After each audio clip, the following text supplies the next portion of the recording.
يا مساء الفل على حضراتكم ورمضان كريم عليكم وكل سنة وانتم طيبين، وكل رمضان يا رب فيه سعادة وخير.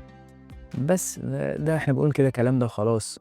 أكيد مش كل رمضان هيبقى سعادة وخير، وهتبقى أنت في أوقات في رمضان كده هيبقى عندك اكتئاب، وهتبقى مجروح في رمضان عادي خالص. فعلشان نمنع الموضوع ده، لو انت مشترك في القناة دي نادر رجب تيتشنجز، بمناسبة الاسم تلاحظ إن أنا غيرته، يعني تعاليم نادر رجب، لأن أنا مش لاقي بصراحة تصنيف اللي أنا باعمله في القناة ديّة. شوية علم نفس على شوية علوم كده شرقية قديمة خزعبلات كده، يعني من الآخر دي قناتي وباقول فيها كل اللي أنا شايفه مفيد، بغض النظر بقى ده تصنيفه إيه. فكرة هاتكلم عنها في الفيديو ده. أنا عارف إن أنا بقى لي فترة ما باعملش حاجة. طب ليه يا نادر ما تعملش حاجة؟ شغل، انشغال، كسل، اكتئاب، يأس، عودة، كده، عادي يعني. فمش شرط إن أنا عشان باتكلّم في موضوع ال السعادة، خلّينا نقول مجازًا موضوع السعادة، فما تستنتجش بقى إن نادر ده طاير في السحاب. السعادة لا تعني عدم المعاناة، ولكن أنا شغلي الشاغل في القناة دي إن أنا أبدأ أعلّم أي حد حابب يتعلّم إزاي يعاني صح. وهي دي الفكرة اللي أنا حابب أوصّلها من خلال الفيديو ده. وبعد كده إن شاء الله مش هاكمّل، وباشكركم جدًا بالمناسبة على كل الناس اللي بتبعت لي ديّة. فعلًا هي اللي بتخلّيني تعليقاتكم الجميلة هي اللي بتخلّيني فعلًا أحس إن الكلام ليه نفع، لإن أنا من جوايا يا جماعة حاسس وفقًا للبيئة اللي أنا عايش فيها إن أنا عايش في البلالة، وكل الكلام اللي أنا باقوله ده ما لوش لازمة ومش هيفيد في حاجة. فده إحساس بيتصدّر لي كل يوم لإن أنا في بيئة شعبية عادي خالص يعني. فكلامكم ده شكرًا عليه بجد، هو اللي خلّيني أقول واضح إن في ناس مستنية الكلام ده، فاتكلم يا ندى. الفكرة اللي حابب أوصّلها بسرعة خلال الفيديو ده، هو إن مش محتاج تكون سعيد عشان تكون سعيد، وما حدش قال إن أي دعوة لتعلُّم إنك تكون سعيد أكتر، ده معناه انعدام الإحساس بالألم. دي من أكتر الخزعبلات اللي أنا عايز أنسفها، هو ده سر السعادة على فكرة. هي ليه السعادة دائمًا حاجة تضحّك وحاجة تبان مش موجودة في الحياة؟ لإن مش أي حد بيوصل لها. السعادة تبان إن هي انعدام الألم. مين قال إن لو أنتِ مضغوطة وإن أنتِ حاسة بالذنب وإن أنت مش طايق نفسك، مين قال إن السعادة الحقيقية، باتكلم على السعادة الحقيقية، مش مين قال إن هي بعيدة عن الكلام ده؟ لأ، ده بس الوش التاني. فبالتالي اوعى تفكر ان انا في القناه دي بعلمك ازاي تكون سعيد وازاي تكون واثق من نفسك وازاي تبقى كل حاجه حلوه في الكون وكل حاجه لذيذه في الكون. لا، السعاده الحقيقيه مش كده. ولا دي السعاده الحقيقيه، ولا ده اصلا ان انا بادعو ليه. شايف المعاناه اللي انت فيها؟ ده بصي اكتر احساس بالذنب بقى، غضب، احساس من الخوف، من اكبر الحواجز. ورا الخوف ده هو ده السلام النفسي الدائم. السعاده هتبدا لمّا يبقى عندك دايمًا إحساس من إن أنا ما عنديش مشكلة إن أكون سعيد. طب وده أنا قادر أجيبه في دماغي إمتى؟ أبرمجه في عقلي إمتى؟ ما عنديش مشكلة إن أنا أكون حزين. أيوه، أنت سبب معاناتك في الحياة إن أنت فاكر إن ده مشكلة. أنا حاسس إني تايه في الحياة، حاسس إن أنا مش عارف عاوز إيه، حاسس إن أنا خايف أوي من المستقبل لأحسن يحصل حاجة وحشة. إحنا بقى الفخ إن إحنا نُقع نُقف هنا عند الحاجز ده، وكأن دي مشكلة. إيه ده؟ مش مشكلة؟ لأ، اقعد، اتنفس بالراحة. الحياة مش موجودة عشان تخلّيك سعيد. الحياة عبارة عن تطوّر، زي تدفق. فالغي فكرة الانفصال اللي أنا باسميها الego.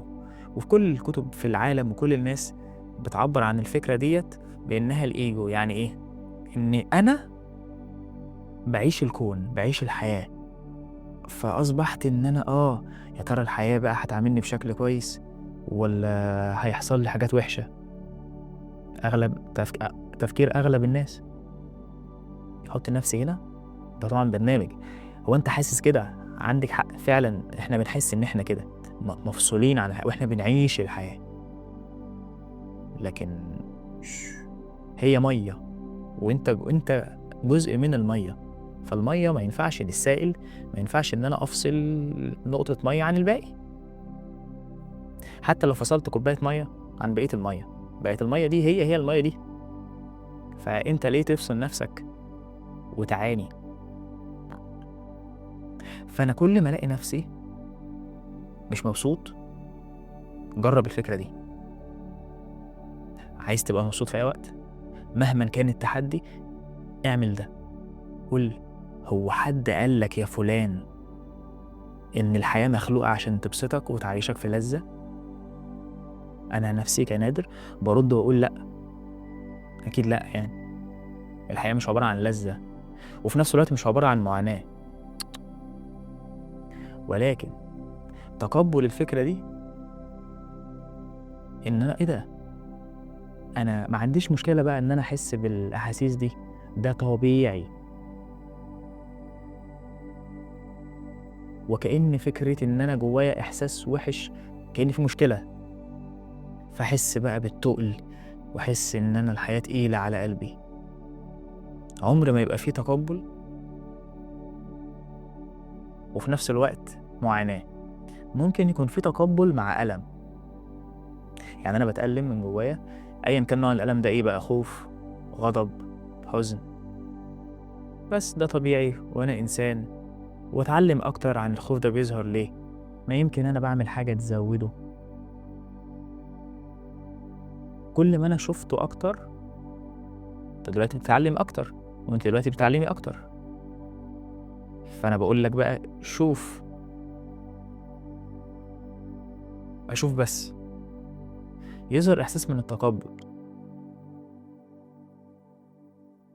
اللي هو أنا حاسس تمام، وحاسس إن الإعلام ده بيسيطر على تفكيري، وبيفكّر في أفكار الألم ده، هو اللي مستحوذ على عقلي، فالعقل بيشتغل وفقًا للإحساس، فباشوف الدنيا وفقًا لإحساسي. أنت بتشوف الدنيا على حقيقتها؟ فكّر، يعني أنت شايفني دلوقتي مثلًا أنت شايف الموبايل أو أنتِ شايفة الموبايل بعيد على حقيقته؟ قُل لي هاقول لك لأ، كل حاجة أنت شايفها في دماغك. كلنا خدنا علوم وكلنا درسنا إن الإشارات اللي بتوصل للعين، العين بتاخدها تدّيها للمُخ، وبعد كده مُخ الإنسان هو اللي بيكوّن الصورة والألوان والشكل اللي أنت مُدركه. يعني أنا في الحقيقة مش كده. فأثناء المشاوير دي، معالجة المُخ للمعلومات بيدّيها حُكم. ده أنا كنادر بقى لو هاطبّق الكلام ده أنا شايف إن الدنيا وِحشة. لأ، ده مُخّي متبرمج غلط، ممكن أبرمجه بطريقة تانية. طب أنا شايف إن أنا إحساس الدنيا مخيفة، أو الدنيا تقيلة، أو إن أنا فاشل. اسمع بقى عقلك، أنت شايف يا عقلي الدنيا إزاي؟ أنت غلط، أعمل له كده. لإن أنا عارف هو اتبرمج إنه يشوف الحياة كده، فده مجرد برنامج أنا مُدركه بعد التعديل. والله بإيدينا إن أنا أبدأ أعدّله مرّة تانية، بحيث يدرك الحياة بشكل مُريح أكتر، بغض النظر حتى لو في تحدي، بس أنا مرتاح وأنا باواجهه. سلام نفسي، مش معناه انعدام التحدي وانعدام المشاكل يا سيدي، قُل المشاكل لأ، معناه التدفق معاها، ما بقيتش أنا باواجه التحدي لأ، ده أنا زي المَيّة في اللحظة دي، عشان نمنع عقلنا من إنه يعيّشنا في حُكم أو في حاجة وهم وفقا لبرمجته اللي فاتت. لازم نروح للحياة الحقيقية. فين؟ في اللحظة دي بس.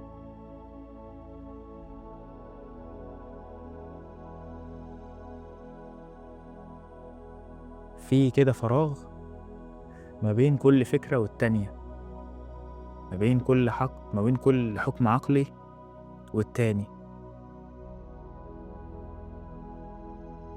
فراغ في اللحظة دي دلوقتي، فراغ حوالين الإحساس. فبقيت أنا واعي بالإحساس، فبقيت أنا أكبر من الشعور بالخوف والقلق والتوتر. بطريقة تانية عمليا بقى، اتنفس من بطنك أو اتنفسي من بطنك أطول فترة ممكنة.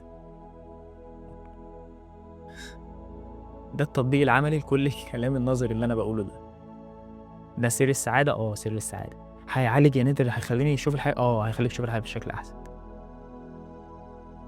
بس متعملش حاجة تانية. محدش يا جماعة يعمل حاجة تانية. تنفسوا من بطنكم. عارفين لو العالم كله بدأ يتنفس من بطنه،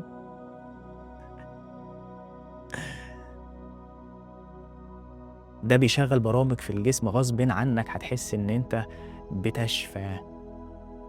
يبقى أنا ما عنديش مشكلة إن أنا أكون سعيد، ده عقلي بس هو اللي مفكر إن دي مشكلة. ما عنديش مشكلة إن أنا أكون ما عنديش مشكلة إن أنا أكون غير سعيد أو حزين أو مضغوط. الحياة مش موجودة عشان تسعدني، الحياة موجودة عشان مش عارف عشان إيه، بس مش مهم إن أنا أعرف. ما هي دي الفكرة. ومش مضطر أعرف عشان أكون مبسوط. مش لازم بقى أحط أنا إجابة. ده أنا حياتي اتدمرت. واحد يقول لك كده، أنا حياتي اتدمرت. حياتك مين حضرتك؟ أنت حتة في الكون مالكش أي لازمة. لازم تكون عارف كده كويس. أنت كده في اللحظة دي، دايما في اللحظة دي. كونك بقى إن أنت بتسيب عقلك أو بتمشي ورا يقول لك يا لهوي ده أنت ده أنت قدامك بكرة حاجات أو في المستقبل هتواجهك عوائق، هي أنت مسميها كده. فكرة في التسمية. نقعد لوحدنا نراقب عقلنا، عشان ده هيقلل التفكير. إن أنا أبقى شايف عقلي وأسمعه وما صدقوش، ونسيت الحاجة التالتة وأتنفس من بطني أطول فترة ممكنة. ممارسة، زي مثلا ما حد يقدر يقول لنا إن يا جماعة ممارسة التدريبات البدنية ملهاش علاقة باللياقة البدنية. في حد ينفع يقول كده؟ لياقة تدريبات، صحة نفسية سلام نفسي تدريبات. فنطبق بقى ال3 حاجات دول لغاية ما أشوف حضراتكم إن شاء الله في الفيديو اللي جاي. وعشان تدي نفسك وتدي نفسك فايدة إضافية، أو عايز أنت تغوص في أعماق هذه المواضيع أكتر، برشح لحضراتكم الفيديو ده متعلق جدا باللي أنا قلته، وهو التقبل وإزاي نقبل اللي ما يتقبلش. أنا نادر رجب، وأشوفكم على خير في الفيديو اللي جاي. بشكركم جدا على المشاهدة، وسلام.